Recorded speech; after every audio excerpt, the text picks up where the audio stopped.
Heart-centered business. Depending on the circles in which you travel, that might seem like a pipe dream, but I'm here to tell you it is not. One of my very good friends, Mark Silver, has a new book out. Huzzah, hooray, finally. It is called Heart Centered Business: Healing from Toxic Business Culture So Your Small Business Can Thrive. And it brings a surprising mix of healing and practical help for micro business owners. Mark is a Sufi spiritual teacher. He has worked with heart-centered entrepreneurs to help them realize that every act of business can be an act of love. That was the first thing he ever said when we first met that really resonated with me. And I was like, say more. I want to know more about that. He is one of the pioneers in integrating real spirituality with the nitty gritty of small business. He founded Heart of Business back in about 2001. So he walks his talk, and he's got a long list of clients who sing his praises. I was the marketing director inside his company for a brief period of time in 2014 or so, and we had known each other a few years prior, and we have continued to maintain our friendship since. So this is not just me shilling somebody's book.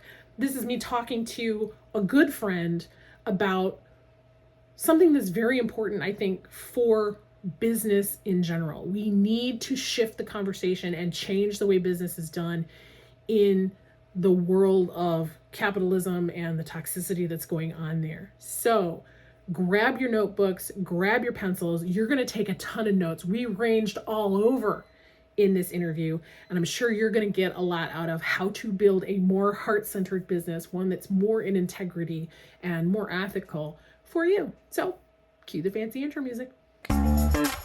It's time to unleash your star power and own your dreams without selling your soul. It's time for some creative freedom. I'm Lisa Robbin Young, and I'm a creative entrepreneur just like you. I'm also a business coach, helping people across the creative spectrum make great money doing what they love. If you're done with being the world's best kept secret and ready to shine like the star you are, creative freedom is for you. Let's get started. This is a conversation that we really needed to have, and so I'm really glad that you said yes. Thank you. Thank you. Of course. Heart-centered business in my world has a lot of crunchy granola feel good to it that doesn't feel like it has a lot of teeth for folks, right? Like I can feel good, but I can't really be successful. You and I know that that's not true. But let's talk about, why did you name the book this way, and why do you open this book with this conversation about healing as it relates to business? Thank you. I love this because, I've been in this world of like spirituality and business for 23 years. And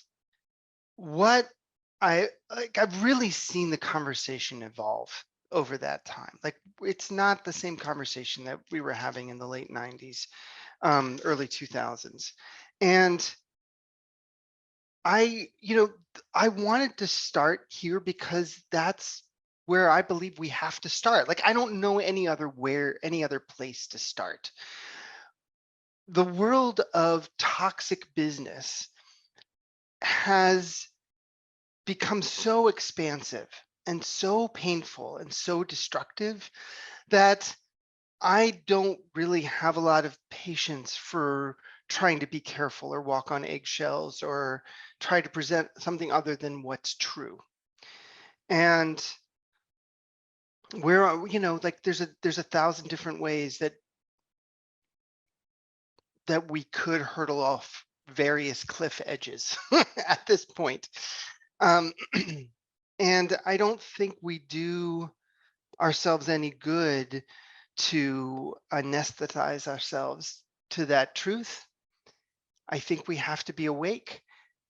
And so I start with heart-centered business because I think that that's desperately what's needed, is to center the heart, heart-centered business, not money-centered business, not capitalism-centered business, not, there's 1,000 different ways. It's like we have to care for one another.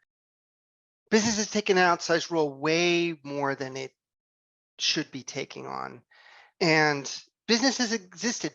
Commerce and trade have existed in humanity for thousands of years, for as long as humans have been around, as far as I know, as far as I understand the history. But it hasn't always looked like this. And this is deadly. It's literally deadly. It's deadly physically. It's physically killing us. It's emotionally killing us. It's destroying so many things. And it's it's covering up so much good. Heart-centered business is not the answer to the world's ills, but it's part of the answer.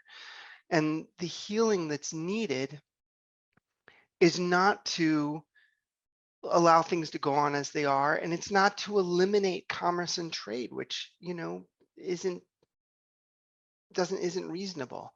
Transforming it, all the people that are trying to do good, not all of them, but many of them are doing it in the context of a small business because there's like it's hard to find other contexts to do the particular kind of work. We're trying to earn a living in this world.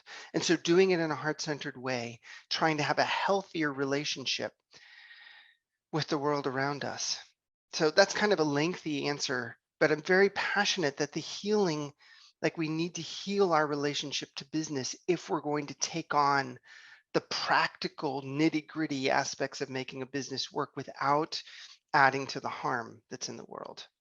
So you raise an interesting point of we've got to be in this world, and in this world we have commerce, we have trade, we have these relationships, and it's really not an option to just walk away and burn it all down and let it go, because that would be a very easy direction to point and go, well, if business isn't working, why don't we just eliminate business altogether?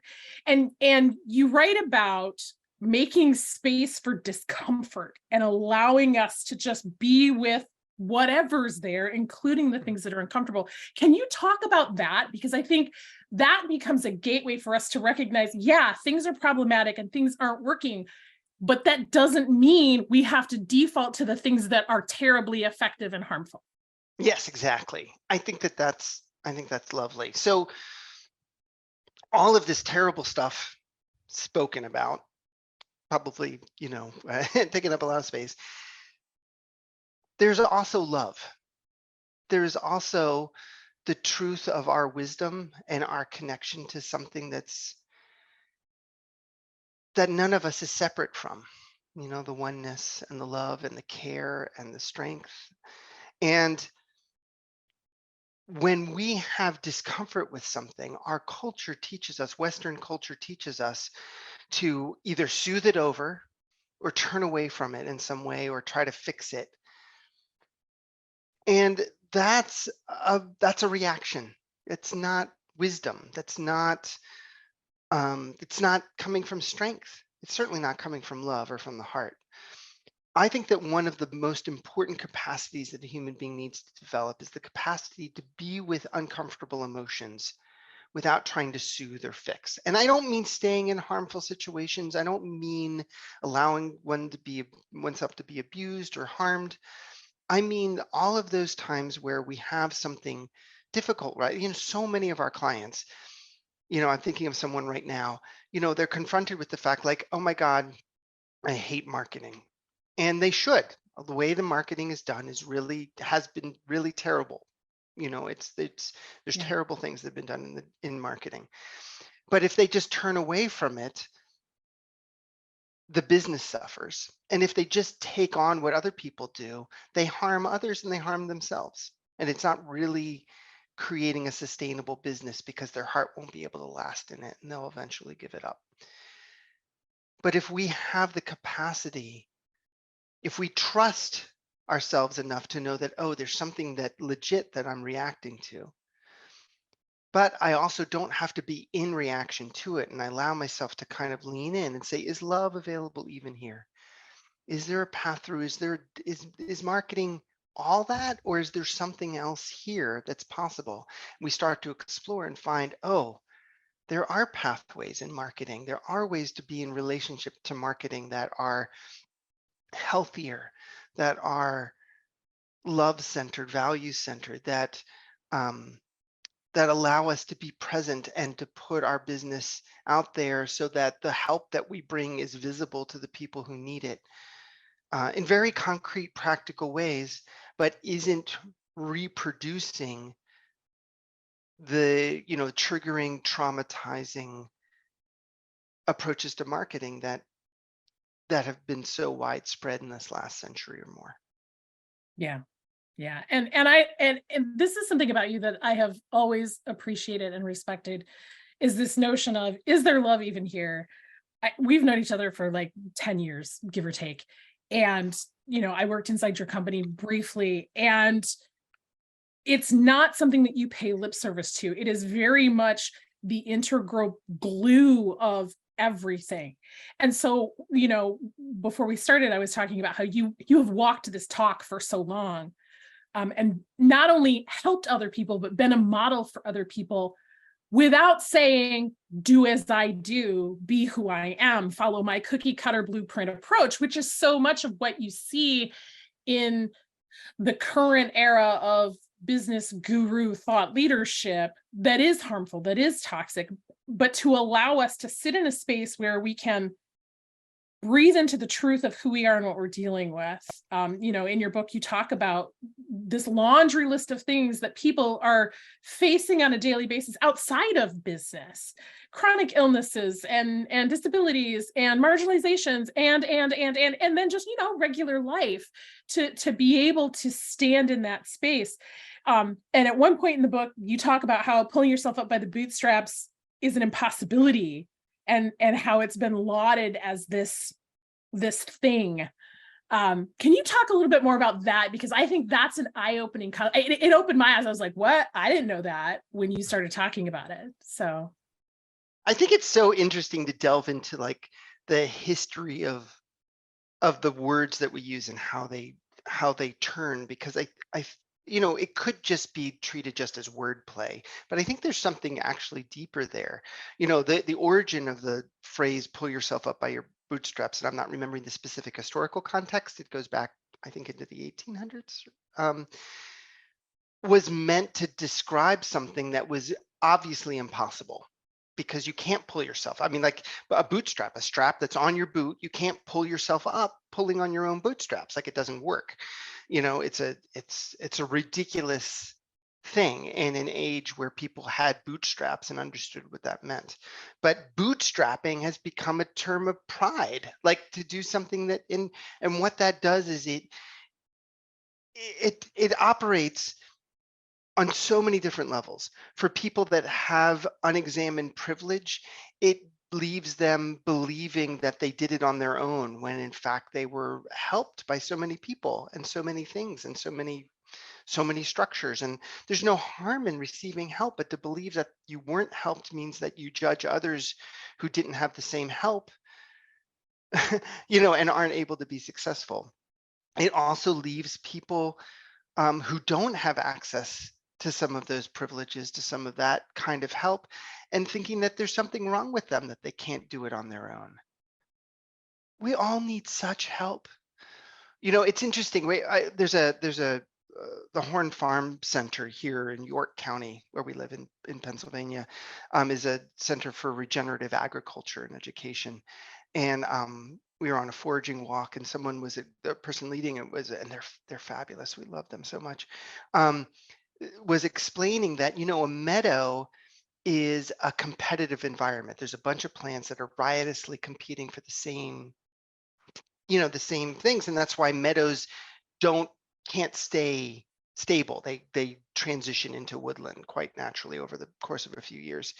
But woodlands is a cooperative environment. All the plants are supporting one another. They even was explaining that when a tree falls, the stump may be kept alive for decades or centuries, because it's a storehouse of memory and information that helps everyone survive. And I love that, because there's there's no way for any of us to survive without helping one another, without receiving help, without giving help. We learn and we gain when we give help. I think many of us are from very familiar with that feeling that we gain when we're able to be of service to someone else. It's a lot of why people are in business, but we're less attuned to how good it can feel to receive help and how good it can feel to be part of a flow of giving and receiving help each other. And I I I say this because I want people to bring an incredible kindness to themselves in the business development process.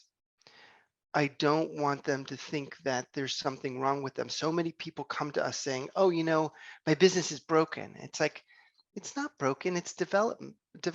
We have a developmental model I look at, that I've learned through observation of thousands of businesses over more than 2 decades. And it's like, you're clearly in stage one or early in stage two. If you had a 4-year-old or an 8-year-old child, you wouldn't fault them for not being able to hold a job or drive a car. Like, they're just developmentally not there. Your business is developmentally not there. It's not broken, it's growing. And the things that businesses need to grow include, an ecosystem of support around it, as well as, lots of other things. But I want the healing is not an individual journey, and business development's not an individual journey. There are individual aspects to it, but it's really a journey of collective care. And um, and I truly think that that's the only way we're going to help transform this culture that we're in. So you said something that, like, I wanted to just like jump in, and I'm like, no, let Mark talk, because what he has to say is always gold. And you talked about, how this is a collective and we have to work together, and it's hard for us to be on the receiving end. Part of why it's so hard for us to be on the receiving end is because our culture and our society has said, you have to pull yourself up, you have to do the impossible, or you're broken. And so asking for help is a sign of weakness. And what ends up happening there is it breaks down our sense of self-trust. Like, we know we need help, we recognize Yes. we need help, but we must be wrong for needing it, so we stop asking. And I won't say we, I know my journey, right? And asking for help is something that fusion creatives especially struggle with, because we can be good at a lot of different things. We've learned how to be good at a lot of different things to fend for ourselves, so that we don't have to be weak, so that, quote unquote, weak, so that we don't have to ask for help. And then that keeps us stuck in a place where we're still trying to manage all of the things without the help and the supports that we need. And so, taking a step further, what ends up happening is we don't trust ourselves. We don't trust ourselves to make those kinds of important decisions. And we stay in this vicious cycle of, I don't trust myself, so I can't trust anybody else, so I'm just going to do it myself, but then things don't get done. And self-trust doesn't come easy when you've existed in a space like that. So, hell, what's your guidance here for those of us who are like, hey, not this isn't easy. Just get over it, Right. Lisa. Here's a hammer, build a bridge, get over it. This is a beautiful thing that I needs to be addressed. And the third chapter of the book is all about this. And in fact, that third chapter was going to be something else. And I kept trying to write the third chapter, and it wouldn't write, and then realized that this was the chapter, this exact topic about trust. And I want to say, going into this topic, that especially in the US context, I think other countries have done it better, but still not, more could be done. That help isn't easy, that help isn't available. Like, a lot of times that help isn't available, and people are so exhausted, it's hard to help other people when you're so exhausted. So it's just to acknowledge the reality of that we're trying to do something that's challenging, that it's not easy, and in some cases probably feels pretty impossible. But I also believe in hope and in healing, and that we can care for one another, and that there is change that's possible. And so this idea about trust is rooted in the Sufi perspective that everything comes from the divine. Everything that exists is an expression of divine presence. And um, like the source of love, the oneness from which we are not separate. The divine is not a beard in the sky. It's like things that we're not separate. Everything is included, and this includes our ideas. This includes our projects and our businesses and our thoughts and our feelings and all of these. However, in this physical world that we exist in, things get distorted or veiled. It becomes hard to discern a deeper truth. And so everything can be trusted, but it goes back to what we were talking about before about leaning into discomfort and looking more deeply. Everything is worth paying attention to, but it needs to be listened to more deeply. So the example um, is of this is that I was working with a client who was trying to expand their business through collaborating with someone else who was going to introduce them to their audience. And the idea of the collaboration sounded great. It was just perfect. And she was getting this feeling like there's something not like I don't like this isn't right. It doesn't feel good. And she was struggling about like, should I trust this strategy that seems like a really good strategy, or should I trust this feeling? And my advice to her, my affirmation to her is like, you trust all of it. None of it is a lie. It's all true. So we need to listen more deeply because it's apparently in conflict, but it's not really in conflict.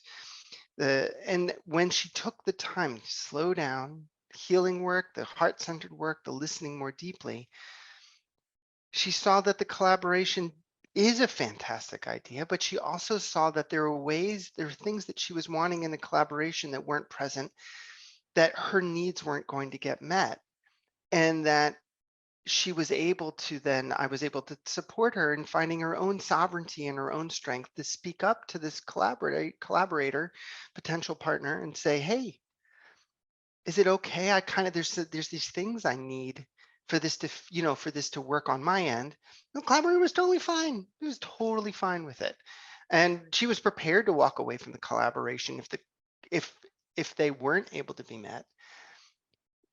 But by trusting everything that was arising, but then listening more deeply. And this is, this can feel like a fairly, I don't know, everyday or normal or kind of, like, oh yeah, okay, I get that. But it's the profound origins. Like if we were really to trust everything that arises in us, our annoyance, our boredom, our exhaustion, our anger, our happiness, our joy, where our energy goes, if we were able to trust all of it, but to take the time to listen more deeply when it's apparently in conflict with something in our life, the results can be really profound because these little things get corrected, get tweaked, get iterated, and healing. We start to trust ourselves. We start to see like, oh, I can trust that I was tired. I can trust that I was upset. I can trust that my energy was, I want to go walk in the garden. I don't want to work on the business right now, and then the energy shifts in 15 minutes, and then there's some inspiration that comes. It's like, or it doesn't come, but it just felt good to be in the garden. It's like there's this deep willingness to deeply listen to ourselves and trust the divine origin of everything is so healing. We realize how deeply we're being carried and nourished and cared for. In my spiritual tradition, the holy book that we work from is the Quran. And there's a saying in the Quran that I'm going to render in English to the best of my ability, as others have rendered it for me. I don't speak Arabic, but anyway, it says that the divine, the oneness, the source of love from which we're not separate, sees a black ant on a black rock in the middle of the night and knows its needs and cares for it. I think it's hard for us to sink into the level of care that's available when we listen, when we connect, And sometimes that comes seemingly through providence, through miracles, but very often it comes through each other when we're willing to be vulnerable with each other, when we're willing to do something like, oh, I realize I have these needs and I'm going to ask my collaborator for a shift. And that's love speaking. And that's love binding us closer together. That's love creating a different reality where we can care for one another. This is why I love talking to you. I just feel soothed just in hearing the recommendation or the process or the thought, like the gift of the unfolding, the way that you unfold it is just a balm for me, and probably for everybody who's paying attention to this episode. You said something in the book farther in when you're talking about the five heart qualities. You say courage is the bridge to trust. And since we're talking about self-trust and we're talking about trying to be vulnerable, it's like, yeah, but that still feels hard. Can you talk about Yeah. the heart qualities and then get us into this courage is the bridge to trust piece, because that to me was such a aha moment when I was reading the book that I was like, oh, I get it now. Now I Mm, understand. mm. When I talked about trust as one of the heart qualities that's necessary, I've heard so often, and I've said it myself in moments of forgetting, oh, I just need to trust more. So from a Sufi point of view, the divine qualities, like the world, like we're all made up of, we're all expressions of divine qualities, combinations of them: trust, strength, love, wisdom, compassion, mercy, um, the giver of life. There's so many. A lot of traditions have this kind of approach to things, and Sufis do too. Um, Islam does too. And so um, trust is a divine quality, which means that we can't, as a human being, manufacture it. We can receive it, we can fill with it, we can express it, we can experience it, but we can't manufacture it. And so trust is developed within us in different ways. Courage is hard, like you just said. It takes effort. Courage is a human expression of willpower. And what it does is courage is what we use when we're not experiencing trust. If we experience trust, we don't need courage. If I have trust, then there's nothing to be brave about. There's nothing that I need to, be courageous about. I can just trust. I'm sitting on this stool while I'm talking to you, and I trust that it's holding me up. I didn't have to be, it doesn't take any courage to sit on this stool worrying that it's going to fall and, potentially get hurt or whatever. It's like there's trust here. Courage is when we try something new out that we're not sure is going to work. Maybe it won't work. Wow, that's a chair, that's a stool I haven't tried before. It looks a little rickety, but I'm tired. I'm gonna have a little bit of courage. I'm gonna put a little bit of weight on it. I'm gonna try this marketing approach. I'm not sure it's going to work, so I'm not going to put my whole business on top of it. I'm just going to try it out and see if it works. Oh, there's this way of talking about what I do. I'm not quite sure if this heart-centered way is going to work. I'm going to try it out and try it. And we have a number of clients right now that are shifting how they talk about their business. And I'm like, your business is kind of working. It's getting exhausting. It's not working great, but it's kind of working. Don't stop doing that. All of a sudden, you know, use a little bit of courage to try a new way out and start to integrate it and see if it works better. And then as you gain trust in it, it bridges you into that experience of trust. And then as you trust it and it feels good, then you can incorporate way more of it into your business. I hate the idea of people um, needing to jump off a cliff, you know?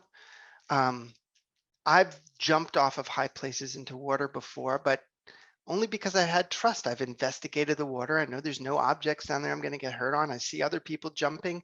It still takes a little bit of courage because I have some trust, but it's not a somatic in my body trust because I haven't jumped yet. And then I jump and then I have trust. I'm like, oh, and then I can do it again easily. This this idea that we have to be courageous or we have to live with courage all the time. So exhausting. So exhausting. Just gonna say that that's really exhausting. Mhm. Mm-mm. Mm-mm. Don't do that to yourself. Well, and to me, that's the equivalent of, the endless hustle, like always being on the treadmill. And I've talked about this in other episodes and other interviews where there's this Will Smith interview where he talks about being on a treadmill, and he says, if you and I get on a treadmill, one of two things is going to happen. You're going to get off first or I'm going to die. And I'm like, Will, it is not that serious. Nobody It's a needs to die treadmill. on a treadmill.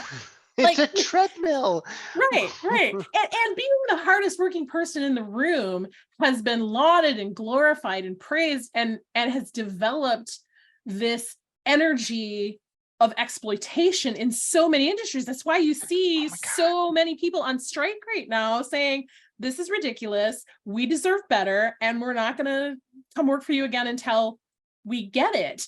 And it boggles it shouldn't, but it boggles my mind that there are so many industry leaders, and pick your industry, who are like, we don't care. It's all about our dollar bills. I saw a post the other day where one of the movie companies was saying this is going to be like a $500 million hit to our revenue for the year. And it's like, but the writers are only asking for 47. So you clearly made a choice to harm these people for no good reason. Right. And I think what gets hidden in these, in these stories, like the Will Smith example that you used, is that it assumes that somehow everybody's on an even playing field. Right. But the truth is that, and I don't know at what stage in his career Will Smith said it. I assume it was, more recently. But Will Smith is a multimillionaire and he can afford to have personal trainers and he can work really hard. He's able-bodied. He can really work on his endurance. You or I can't compete, not only am I not not only am I in my mid 50s and parenting and working for a living and doing all of these things. And, it's like, I don't have the endurance in my body, like my physical body can't do that. My wife, who's disabled, certainly can't. It's just, it not only holds it up as the thing to do, which it isn't, because there's no reason to be on a treadmill. I'd rather take a walk in the woods, thanks. but it leaves out people who physically aren't able to do that. It means that they're left out. And and it's not true. You don't have to do that to be successful in business. You don't have to work that hard. It takes focus. But if, depending on how you define success for yourself, a business can be grown so much more easily than being on a treadmill until you die. Yes. On that we agree, because when you set up systems, economic systems, business systems, community systems that exclude such a large swath of your people who have plenty to give, not only do they miss out on being able to contribute in ways that work for them, we miss out on all the gifts that they have that we don't, that they could be sharing with us, but because they're not around or they're not able to participate, we get screwed. I mean, we really do. And I look forward to the day when more of our systems and more of our communities and more of our people are recognizing that truth. I think we've made some progress, but there's still miles and miles and miles to go before we sleep. And we're still glorifying that quote unquote ideal of perfectly able, perfectly perfect. And so then we look to those folks, particularly, in the business and marketing world, and we go, give me the blueprint, give me the strategy, give me the solution so that I can be successful like you. And you said in your book, strategy should never be ascendant over your own intuition. And when I read that, I was just like, oh, it got me in the feels, because I was like, there have been times, and you and I have had this conversation years ago about how there's a time in your business when, yeah, you're going to need a blueprint or a checklist. And you've got a great checklist in this book that I'm like, get the book just for the checklist. It's amazing. And that still can only take you so far. You have to be open to your own sense of interpretation and understanding. How do we, especially understanding this issue with self-trust, right? Mhm. How do we learn to rely on our intuition? What did you mean when you said strategy should never be ascendant over your own intuition? So I think I love this. So the example that I always use is that as someone who's trained as a surgeon, who has a highly developed sense of intuition and guidance, can be a masterful surgeon. Someone who has highly trained intuition and guidance, but no training in surgery, you keep the scalpel away from me. Like, I think that we need to know the world around us. There's a lot of knowledge that's available that we don't have to. Into my intuition, at least, works really well at discerning a path that I'm walking rather than just trying to create something out of thin air. So in the early stages of business, or in the early stages of a new part of your business, I think that every time we learn something, there's inevitably a little bit of monkey see, monkey do. Like there's going to be an element of copying. People, we have lots of templates. When we teach our clients, we have the basic 8 web pages, which are built on certain principles. We have the customer focused story. We have, quick and clean sales pages. We have these structures that people can lean into in order to learn the principles, right? It's not fair to expect in the learning process for people to learn new things and also figure out what's their authentic voice in the new thing.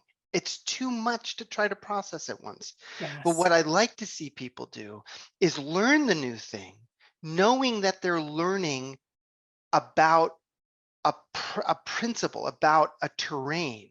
And then once they know it, like a musician, I mean, you're a musician, you know this much better than I am. I'm not a musician, but if you learn scales, then you can improvise. You got to know the scales before you can play jazz. Yeah. It's like there's this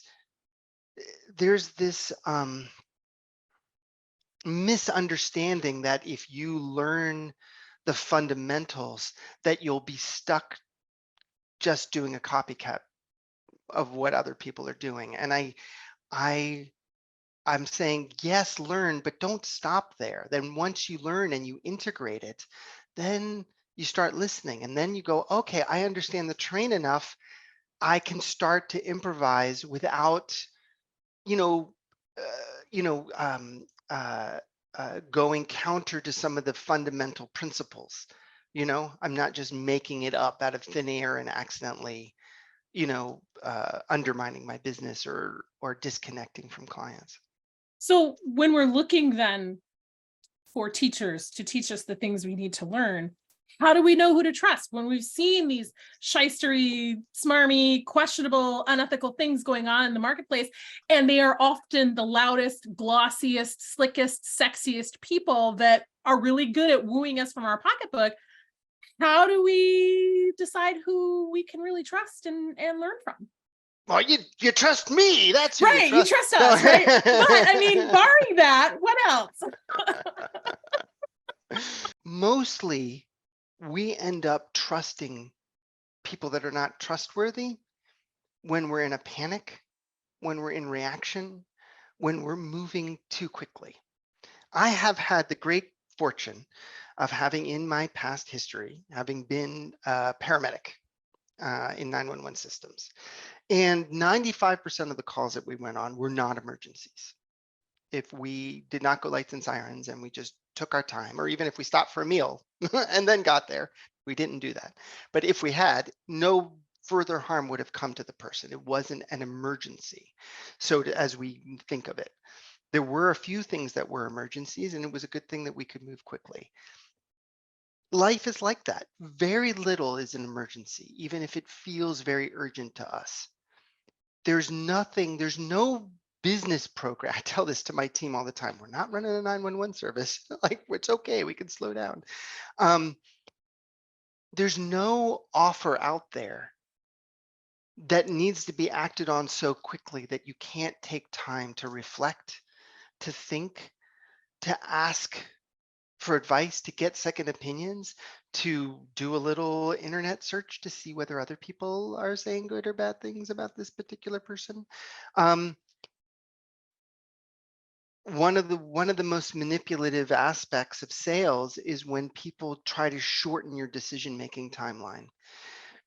What we know psychologically is that FOMO, fear of missing out, people are so familiar with, is that psychologically, if we're presented with a very short timeline and a decision to do something or not do something, people tend to do the thing because they don't want to lose something. That's a well-known psychological manipulation, and it Yeah. works. And to outwit it, all you got to do is slow down. You slow down, you back out, you go, you know what? I need to I need to think about this. And like, well, I'm going to give you a multi-thousand-dollar bonus if you sign up now. Whew, game over. Like, walk away, like like the conversation is done. If somebody's doing that, they are trying to manipulate you. And it's never okay. There are bonuses and there are like things that we do, but it never should short circuit somebody's ability to make choices. And so slowing down is our easiest path to our own heart, because a lot of us aren't as familiar with accessing guidance quickly in the moment. And so give yourself the time. Nice. Nice. Okay, I've got 3 more questions. I don't know if we're gonna make it, but we're gonna try. You had mentioned earlier the stages of business development. Talk to me. Tell us, what are those 4 stages of business development? Okay. All right. The 4 stages briefly are creation, concentration, momentum, and independence, as I've named them. Creation is when you're just getting the fundamentals in place about how to just, it's like, who's your audience? What are you actually selling? Like crafting an offer. What is, how do you handle a sales conversation? How do you ask for referrals? And then kind of leaning into like, what's your more expanded marketing message? These fundamentals get skipped over because they're not very sexy, and there can sometimes be some struggle in them, and there's some emotionally difficult things, but they're like the bottom of the bowl. If you don't put them in place, I've seen a lot of people work on stuff that's in the second stage, I'll talk about in a moment, and it's like pouring water into a bowl with no bottom. I've seen people with thousands of people in an audience or a list, and they're not selling anything and they're not making any money. They're not engaging people because they don't have those bottom pieces. So once those fundamentals are in place, and you move into concentration. Concentration is then really about expanding your reach. It's about really solidifying that customer focused story, as we call it, the more expanded marketing message. It's about establishing a website. You may have had a simple website before, but really establishing a website that's powerful, that's effective. You start to establish how to be in touch with an audience and build trust with them, often through content. For service-based businesses, but there's different ways to do that. And there's you also start to play with systems a little bit in this aspect. You start to play with getting a little bit of help, and you start to play with how to market to strangers, how to like reach new people beyond just asking for referrals. And which, did I leave that out of the first stage? Anyway, that second stage is all about then kind of expanding your reach. So the classic thing that happens in the second stage is that your marketing starts to work and you start to get busy. And there's a classic feast or famine that happens late in the second stage where you're full of clients. You can't keep doing all the marketing and all the other things that work because you're just too busy. And then your clients complete naturally, as they do. And then you finally have time to go back and do the things that brought the business in, but there's a lag. It's not like turning a faucet on. It takes time for that to kind of pick back up. And that creates this feast or famine. And so moving into momentum, the third stage of business, is about just enough help, not necessarily employees, but just enough help, and systems, business model, what we call the garden path that they offers, how they feed with each other, um, and more sophisticated marketing support so that the business can run really well, dependably, even when you're full of clients, even when you're busy. Um, there's a lot here. I'm kind of like, these are broad strokes. The third stage, you have to get, if you want a sustainable business, you have to get to the third stage if you want it to be dependable and stable. Um, and it can take 2 to 4 years to get all the way from from the beginning of creation into that third stage. Successes and making money all along the way, hopefully, definitely. But that stability is reached. The fourth stage, independence, is completely optional.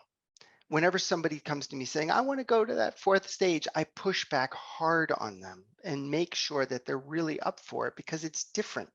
It's about the word independence refers to having a business that can potentially run without you.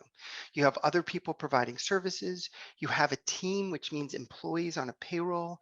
You have really sophisticated, expanded marketing that can support on a far larger scale, often scaling, not necessarily scaling to millions of people, but scaling so that you can support a team and still get paid.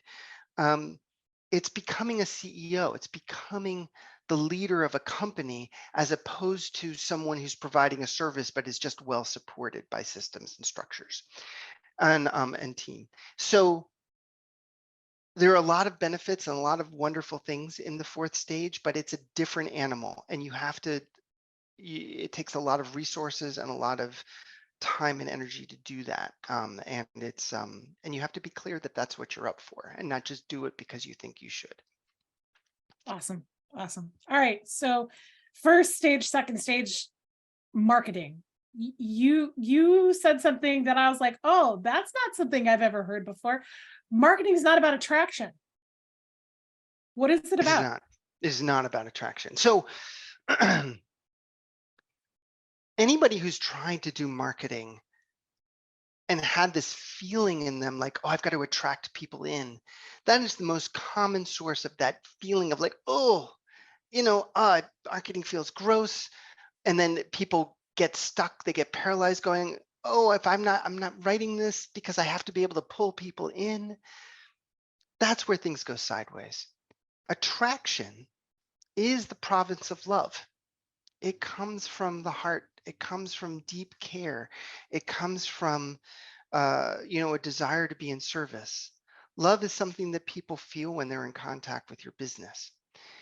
However, the world being what it is and our experiences being what they are, we don't have a lot of trust.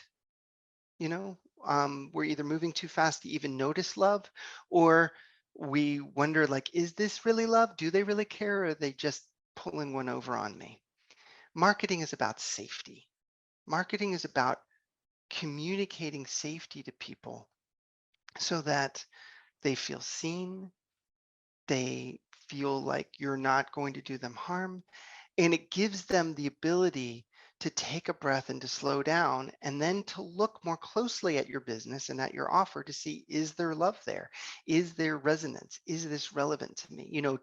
It's marketing is not, I make a distinction between marketing and sales. Marketing is not about having people make the decision to purchase.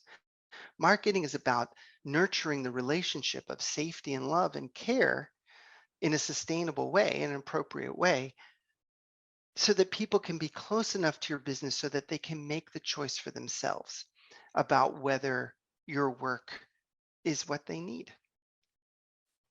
Nice. Nice. All right, we got time for my final question. Um, and this is one of those places where my sense is we're going to agree to disagree, but that's why I'm bringing this up. Yeah. In your book, you talk about this idea of this time in the world where we had star talent as it relates to content creation and content consumption and those kinds of things. I'm very much the person who says we need more good people in those starring roles in the world. Mhm. But you're saying let go of the need to be a star talent. Can you explain? Yes, I don't think we're going to disagree. I don't, I, what I was addressing when I brought that up is that so many people say, oh my God, other people are already doing this. There's no room for me.